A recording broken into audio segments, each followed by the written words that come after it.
Thanks a lot. Bharat भ्रमण करते समय उन्होंने देखा कॉटन तो बड़े पैमाने में हो रहा है, पर लोगों के पास इनफ कपड़े नहीं है। ऐसा क्यों है?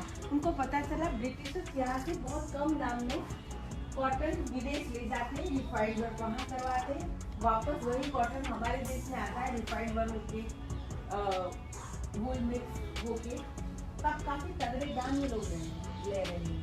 गांधी जी ने कहा हम गरीब हैं, हम और भी गरीब हो जाएंगे, हम अपना कपड़ा खुद बनाएंगे। वस्त्र स्वावलंबन की बात उन्होंने चरखे द्वारा की। ये दोनों राइटिंग डेस्क है। गांधी जी दरअसल दोनों हाथ से लिखते थे, राइट हैंड से थक जाए लेफ्ट हैंड से लिखना शुरू कर। ये गांधी जी के कंस्ट्रक्टिव प्रोग्राम का कॉन्सेप्ट है। गांधी जी जब आए और पूरे भारतवर्ष में घूम रहे थे, तब वो अपनी डायरी में कुछ न कुछ लिख रहे थे कि अब मुझे भारत में क्या करना है। उन्होंने तो सिंपल से लिख दिया। आचार्य विनोबा जी ने उसको गौर से अभ्यास किया।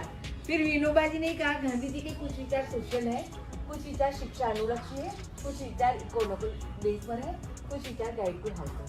तो विनोबा जी ने कहा ഇതാണ് ഗാന്ധിജി ഉപയോഗിച്ചുകൊണ്ടിരുന്ന ചർക്ക. ഇതാണ് ഗാന്ധിജി ഇവിടെ ഇരുന്നിട്ട് ആ ചർക്കയിലാണ് ഉപയോഗിക്കേണ്ടത്. ഇത് റൈറ്റിംഗ് ബോർഡാണ്, റൈറ്റിംഗ് ടേബിൾ. ഇവിടെ നമ്മുടെ കൂടെ കുറേ മലയാളീസ് ഉണ്ട്. ഇവരിപ്പോൾ ഓൾ ഇന്ത്യ ട്രിപ്പ് കഴിഞ്ഞ് തിരിച്ചു വരുന്ന വരവിലാണ്. ഇപ്പോൾ നമുക്ക് വേണ്ടിയിട്ട് നമുക്ക് കയറാൻ വേണ്ടിയിട്ട് ഇപ്പോൾ ഇതിൽ റൂം ഓപ്പൺ ചെയ്ത് തന്നാണ്. ഈ റൂം എപ്പോഴും ലോക്ക് ചെയ്തിട്ടാണ് ഇടാറ്. അപ്പോൾ നമുക്ക് എന്താണെങ്കിലും നമുക്ക് നല്ല ഭാഗ്യം ഉണ്ടായിട്ടുണ്ട്. എന്തായാലും ഗാന്ധിജീൻ്റെ ചർക്കയൊക്കെ നേരിട്ട് കാണാൻ, ടച്ച് ചെയ്യാനൊക്കെ.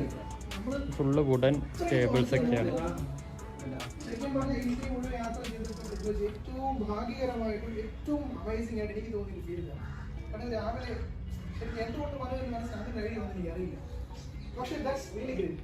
അതായത് എന്താ പറയും, ഇന്ത്യ എന്ന് പറയുന്ന രാജ്യത്ത് ഇവിടെ കുറേ ബുക്സ് വെച്ചിട്ടുണ്ട്. അതൊക്കെ നമുക്ക് ഫ്രീ ആണ്, നമുക്ക് കൊണ്ടുപോകാൻ പറ്റും. ആൽബംസ് പിന്നെ നമുക്ക് കൊണ്ടുപോയിട്ടും നമ്മൾ വണ്ടിയിൽ സൂക്ഷിക്കാൻ പറ്റാത്തതുകൊണ്ട് നമ്മൾ കൊണ്ടുപോകുന്നില്ല. ഇവിടുന്ന് വേറെ കുറേ ആൾക്കാർ ഇവിടുന്ന് കൊണ്ടുപോയിട്ടുണ്ട്. ഫോട്ടോ ആൽബംസും അതുപോലെ തന്നെ മാഗസീൻ പോലും ഫ്രീ ഓഫ് കോസ്റ്റാണ്. ഫ്രീ ആയിട്ട് നമുക്ക് കൊണ്ടുപോകാൻ പറ്റും, കുഴപ്പമൊന്നുമില്ല. ഇവിടുത്തെ ഗൈഡ് നമ്മളോട് പറഞ്ഞാണ് വേണമെങ്കിൽ എടുത്തോ കുഴപ്പമൊന്നുമില്ല എന്ന്. പക്ഷേ നമ്മൾ എടുക്കുന്നില്ല, നമ്മൾ പോവുകയാണ്. ഇതാണ് നമുക്ക് പുറത്തുനിന്നുള്ളൊരു വ്യൂ. ഇവിടെ കോമ്പൗണ്ടൊക്കെ നല്ല മനോഹരമാക്കിയിട്ടുണ്ട്. ഇവിടെ കുറേ ആര്യവേപ്പ് മരങ്ങളുണ്ട് കേട്ടോ, ഒരുപാട് ആര്യവേപ്പ് മരങ്ങൾ. എല്ലാം വലിയ വലിയ ആര്യവേപ്പ് മരങ്ങളാണ്. വലിയ മരങ്ങൾ ഒരുപാടുണ്ട് ഇവിടെ നിൽക്കുന്നുണ്ട്. അപ്പോൾ ഇവിടെ ഏകദേശം നമ്മൾ മുഴുവൻ കറങ്ങി കഴിഞ്ഞു. ഇനിയിപ്പോൾ നമുക്ക് എന്താണെങ്കിലും പുറത്തേക്ക് പോവാം. ഇവിടെ എന്തോ ഒരു ചെറിയ റൂം പോലെ ഉണ്ട്, എന്താണെന്ന് നമുക്ക് നോക്കി.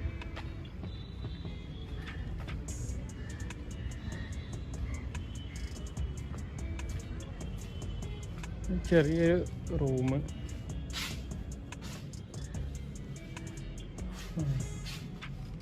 മീരാബഹൻ താമസിച്ച റൂമാണിത്. 2 വാതിലുണ്ട്. നമുക്ക് ഇതിൽ തന്നെ പുറത്തിറങ്ങാം. ഇവിടെ ഒരു ബുക്ക് സ്റ്റാൾ വെച്ചിട്ടുണ്ട് കേട്ടോ. ബുക്സൊക്കെ ആവശ്യമുള്ള ആൾക്കാർക്ക് വാങ്ങാനായിട്ട് ബുക്ക് സ്റ്റാൾ വെച്ചിട്ടുണ്ട്. അത്യാവശ്യം വലിയൊരു ബുക്ക് സ്റ്റാളാണ്. ഇവിടെ പേ ചെയ്ത് കഴിഞ്ഞാൽ നമുക്ക് വേണ്ട ബുക്കൊക്കെ നമുക്ക് അവിടെ നിന്ന് എടുത്തിട്ട് പോകാൻ കുഴപ്പമില്ല. വലിയ റേറ്റൊന്നുമില്ല. അതുപോലെ തന്നെ കുറേ സോവനീഴ്സും വെച്ചിട്ടുണ്ട്.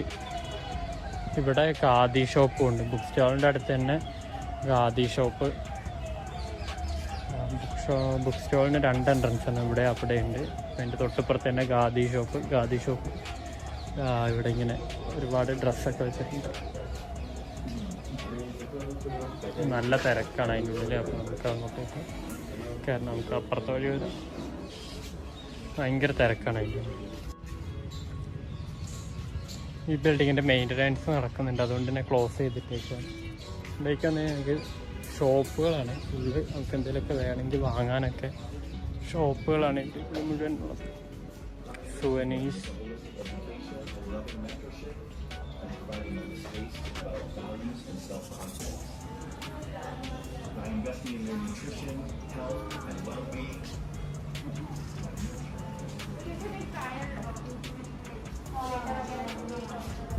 കപ്സ് എന്തോ ഇതായിട്ട് 150 രൂപയുള്ളൂടെ കപ്പിന്. ഈ കപ്പിന് ഗാന്ധിയുടെ ഗാന്ധിൻ്റെ കപ്പുണ്ട്. Gift items full souvenir items ആണ്. നമുക്ക് ഇവിടെ നിന്ന് വേണേൽ വാങ്ങിക്കൊണ്ട് പോകാം. ഫുള്ള് ടീഷർട്ടൊക്കെ ഉണ്ട്. ബോട്ടിൽ ആർട്ട് ചെയ്ത് വെച്ചിട്ട് ബോട്ടിൽസൊക്കെ വിൽക്കുന്നുണ്ട് ഇവിടെ.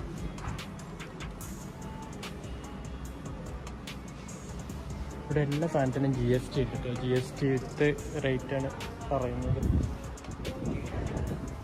ചെടി നടാനുള്ള കപ്സൊക്കെ, പ്ലാസ്റ്റിക് കൊണ്ട് ഉണ്ടാക്കിയ കപ്സൊക്കെ. ഇവിടെ നല്ല ബ്ലാക്ക് ടീഷർട്ടിൽ എഴുതി ഗാന്ധിൻ്റെ ഫോട്ടോ ഒക്കെ പ്രിന്റ് ചെയ്തിട്ടൊക്കെ. ബേക്കിൽ സർവീസ് ഈസ് നോട്ട് പോസിബിൾ കുറേ എഴുത്തൊക്കെ ഉണ്ട്. കൊള്ളാം. ടീഷർട്ട് എന്താണേലും ഇഷ്ടമായി.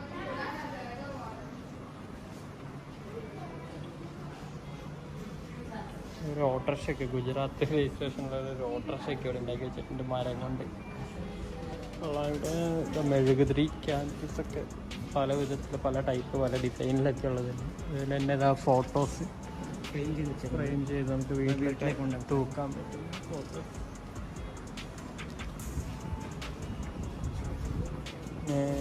ആനിവേഴ്സറി കാർഡൊക്കെ ഉണ്ട്. ആനിവേഴ്സറി കാർഡ്, ക്രിസ്മസ് കാർഡ്, അങ്ങനെ ഒരുപാട് കാർഡ്സ് ഒക്കെ ഉണ്ട്. ഇതിൻ്റെ ഡയറി ഒക്കെ ഉണ്ട്. ഗാന്ധിൻ്റെ ഡയറി. ഓക്കെ, അപ്പോൾ നമുക്ക് ഇവിടുന്ന് പുറത്തിറങ്ങാം. അപ്പോൾ അപ്പുറത്തൊക്കെ വേറെ ഷോപ്പുകളുണ്ട്. നിങ്ങൾക്ക് എല്ലാവർക്കും പോയി നോക്കാം. ഇവിടെയൊക്കെ ഒരുപാട് കാർഡ്ബോർഡ് ബോക്സ് ഒക്കെ ഇരിക്കുന്നുണ്ട്. പാർസലാണെന്ന് തോന്നുന്നു. ഇത് ഓഫീസാണ് ഇങ്ങോട്ടേക്ക്.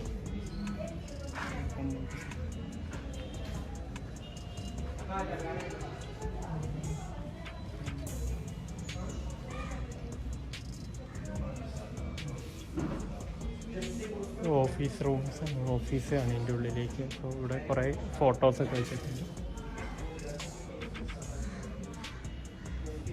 ഉള്ളിലൊക്കെ വർക്ക് ചെയ്യുന്നുണ്ട്. ഒരുപാട് ആൾക്കാർ വർക്ക് ചെയ്യുന്നുണ്ട്. നമുക്ക് ഉള്ളിലേക്ക് പ്രവേശനമില്ല. അപ്പോൾ നമുക്ക് പുറത്തുനിന്ന് കണ്ടിട്ട്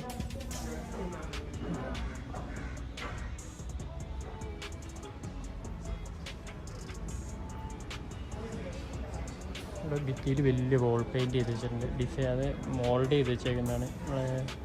ക്ലേ കൊണ്ട് ചെയ്ത് വെച്ചിട്ടുണ്ട്. നല്ല വൃത്തിയായിട്ടുണ്ട്. അതുപോലെ ഇവിടെ ചുറ്റും ഭിത്തി കൂടി മുകളിൽ വർക്ക് ചെയ്യാണ്. നല്ല വൃത്തിയായിട്ടുണ്ട്. റെസ്റ്റ് ചെയ്യാൻ, ഇരിക്കാനുള്ള പില്ലോസ് വെച്ചിട്ടുണ്ട്. അവിടെ ദിവാൻ കോട്ട് റെസ്റ്റിംഗ് ഏരിയ ആണ്.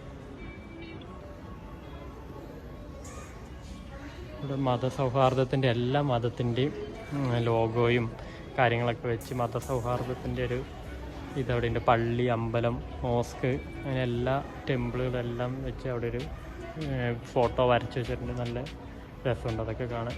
അതിൻ്റെ നേരെ ഓപ്പോസിറ്റ് സൈഡിലൂടെ കാർ പാർക്കിംഗ് ഉണ്ട് കേട്ടോ. കാർ പാർക്കിംഗ് ഉണ്ട്. ഇതെന്താ റെസിഡൻഷ്യൽ ഹോസ്റ്റൽ